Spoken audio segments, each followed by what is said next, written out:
Quantas vezes no trabalho você não falou o que queria e se arrependeu depois? Já saiu de uma reunião pensando, eu devia ter falado?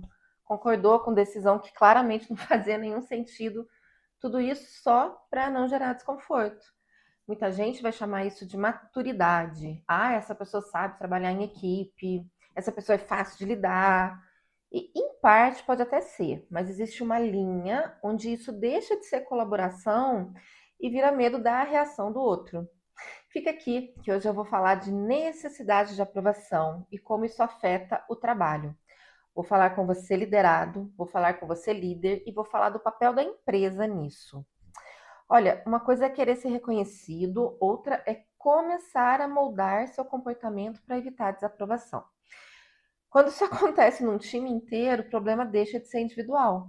Você cria uma cultura onde ninguém discorda na reunião, só que todo mundo reclama no corredor. Custo disso, uma empresa que perde a capacidade de se questionar. Antes de avançar, eu preciso fazer uma distinção importante aqui. Querer reconhecimento pelo seu trabalho é super saudável. Querer que suas ideias sejam valorizadas, querer ser bem visto pelas pessoas, isso é da natureza humana. Necessidade de aprovação é outra coisa. É quando a reação do outro começa a valer mais do que a sua própria percepção. É quando você deixa de agir pelo que você acredita e começa a agir pelo que evita a rejeição do outro. É uma diferença sutil, mas muda completamente a forma como as pessoas se posicionam no trabalho. No reconhecimento, a validação é bem-vinda, só que ela não controla você. Já na necessidade de aprovação, a ausência dessa validação começa a te desestabilizar. E aí as suas decisões, elas passam a ser guiadas não pelo que faz sentido para você, mas pelo risco de desagradar alguém. Olha, eu vivi isso durante muitos anos. Eu, como líder, eu era muito segura. Eu sabia que resultados eu devia buscar, como é que eu tinha que agir, como me posicionar junto aos meus liderados. Agora, na posição de liderada, porque assim, né, todo líder tem um líder, a menos que você seja dono da empresa. Eu era uma liderada que se adaptava. Eu evitava conflito, eu entregava o que pediam sem questionar.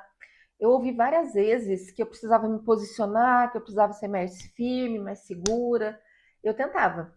Só que de maneira inconsciente eu continuava ajustando meu comportamento de acordo com o que eu achava que seria mais aceito pelas pessoas ao redor. E assim, até que um dia eu fui promovida. Só que quando o meu chefe me deu a notícia, ele disse a seguinte frase, que eu nunca vou esquecer. É por falta de opção. Gente, eu engoli seco. Eu agradeci, eu tentei agir como se aquilo não tivesse me afetado. Só que assim, a promoção ali perdeu completamente peso. Mais tarde veio o burnout, consequência de um conjunto de coisas. Aliás, eu preciso fazer uma série só sobre burnout. Mas em resumo, foram anos priorizando a aprovação do outro acima da minha própria percepção. Sabe o que é mais cruel disso? Enquanto eu fazia isso achando que eu estava construindo boas relações, eu estava o quê? Perdendo credibilidade. As pessoas, elas percebem, né, quando você nunca discorda. E elas param de considerar a tua opinião. Ah, ela vai concordar mesmo. Olha, como que a necessidade de aprovação aparece no trabalho? Ele não aparece de forma óbvia, não. Ele costuma vir disfarçado de coisas que parecem positivas. Flexibilidade, empatia, colaboração, disponibilidade. Só que vem acompanhado de alguns sinais. O primeiro deles é que você evita discordar, mesmo quando não concorda. Alguém traz uma ideia, você vê que ela é problemática, vê risco, alguma inconsistência, só que você fica quieto. E não é porque você não tem opinião, mas porque você já imagina o desconforto que vai acontecer se você falar alguma coisa. Segunda coisa, você se mede pela reação do outro. Um exemplo, você apresenta um projeto. Aí você passa o resto do dia tentando interpretar as expressões das pessoas na reunião. Aquele tom de voz que a pessoa fez, será que é porque ela gostou? Será que acharam ruim? Será que eu falei besteira? Se a reação do outro não é positiva para você, você não relaxa. Você começa a duvidar de você mesmo, mesmo sabendo que o que você entregou estava bom. Terceira coisa, você aceita mais do que deveria. Você já está sobrecarregado. Aí aparece alguém com, você consegue pegar só isso aqui? É rapidinho.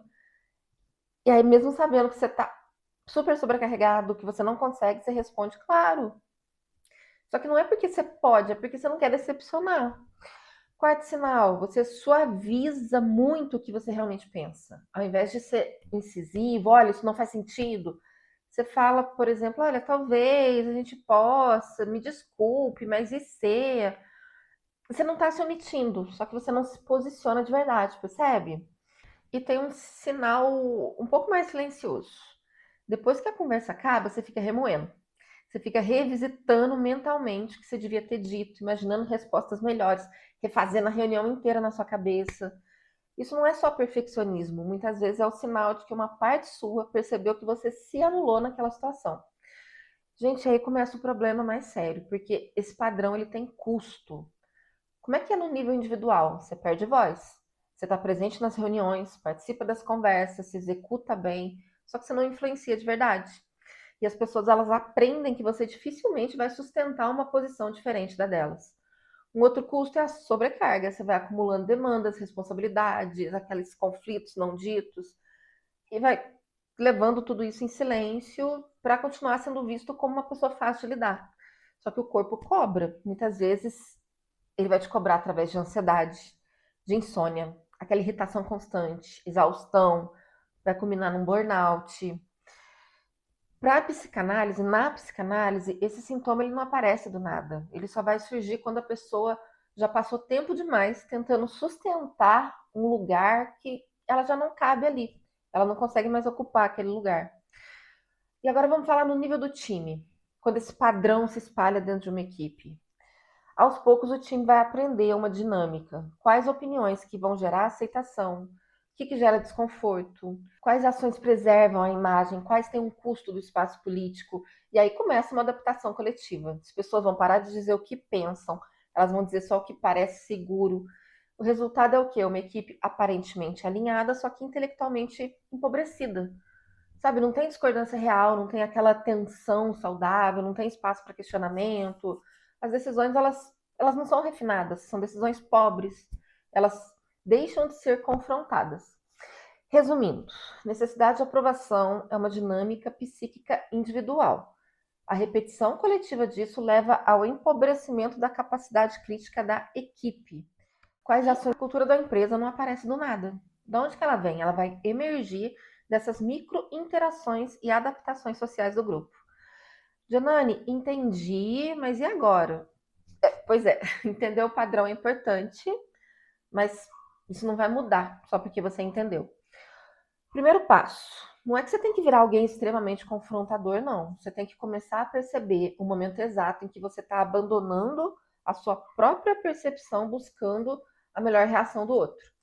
Então, antes de uma conversa importante, pare e pensa, o que, que eu realmente penso sobre isso? Não é para você pensar o que, que o outro vai querer ouvir, o que, que é confortável, o que, que vai gerar aprovação, não. Pensa no que você realmente acredita. E depois você tem que pensar que desconforto está rolando ali que você está tentando evitar. É medo de parecer uma pessoa difícil? Está com medo de decepcionar, de perder espaço, de gerar conflito? Quando você nomeia esse medo, ele perde um pouco da força. Importante, tá? Começa pequeno. Talvez hoje você não consiga sustentar um grande confronto, mas talvez você consiga fazer uma pergunta que normalmente não faria. Vamos supor que você consiga dizer, eu vejo um risco nisso. Ou, eu não concordo. O posicionamento ele não vai nascer pronto. Ele se constrói quando você para de fugir automaticamente do desconforto. Você tem que treinar, tem que falar. Outra coisa importante, se você saiu de uma reunião sem conseguir falar o que queria, não transforma isso numa sentença sobre quem é você. Nada de, eu sou fraco, eu nunca consigo, eu não sei me posicionar. Pensa que isso foi um comportamento e isso não define quem você é. Os comportamentos, eles podem ser revistos. Esse posicionamento nem precisa acontecer durante a reunião. Pensa em se posicionar depois, numa conversa separada, talvez, numa retomada mais racional. Procura seu líder depois, diz para ele, olha, queria voltar naquele ponto, porque acho que merece atenção. Isso também é posicionamento. Então, eu quero deixar uma pergunta aqui para você. Liderado, nas últimas semanas, quantas decisões suas foram realmente suas? Quantas foram tentativas de evitar a reação de alguém? Uma pessoa que passa tempo demais tentando não desagradar, ela começa a perder contato com o que realmente pensa. Agora vamos falar com os nossos queridos líderes. Olha, se você lidera pessoas, faça uma reflexão importante. Quando foi a última vez que alguém discordou de você com tranquilidade numa reunião? Porque se as pessoas não discordam, talvez o problema não seja alinhamento, talvez seja medo da sua reação. Por último, a gente vai falar aqui qual que é o papel da empresa nisso tudo. A empresa, ela não tem que eliminar conflito, ela também não tem que fazer todo mundo se sentir confortável o tempo todo. Isso é impossível. O papel da empresa, principalmente das lideranças, é criar um ambiente onde o custo psíquico de discordar não seja alto demais. Porque quando a gente entende que discordar é uma ameaça, as pessoas começam a se adaptar. A adaptação excessiva mata o pensamento crítico. Então, na prática, o papel da empresa é não punir quem questiona. Janane, como assim? Então, tem várias maneiras, né? Como é que você pune alguém? Você responde com ironia, você trata a pessoa com frieza, você faz piada do que ela fala, você compensa mais aqueles que concordam com você ridiculariza o erro, transformar a reunião em disputa de ego, o líder não faça isso. A empresa ela precisa criar segurança suficiente para que as pessoas consigam sustentar pensamento próprio sem sentir que estão arriscando seu pertencimento. Isso não se cria com um discurso bonito, isso vai se criar nas micro interações. Como que o líder reage quando alguém discorda? Quem que ele vive interrompendo? Quem ele permite errar? Quem que é o ouvido de verdade? E quem que sofre desgaste político depois de confrontar algo ou alguém? Cultura não é o que a empresa escreve, cultura é o que as pessoas aprendem que precisam fazer para continuar pertencendo. E, gente, pelo amor de Deus, eu não estou dizendo que as empresas são vilãs, eu estou dizendo que relações de trabalho produzem dinâmicas psíquicas que afetam comportamento, comunicação, saúde mental e a qualidade das decisões. No próximo vídeo, a gente entra no segundo padrão, que é o medo de conflito. A necessidade de aprovação é sobre o que os outros pensam de você. Já o medo de conflito é o que você acredita que vai acontecer se discordar. Te vejo em breve. Beijo!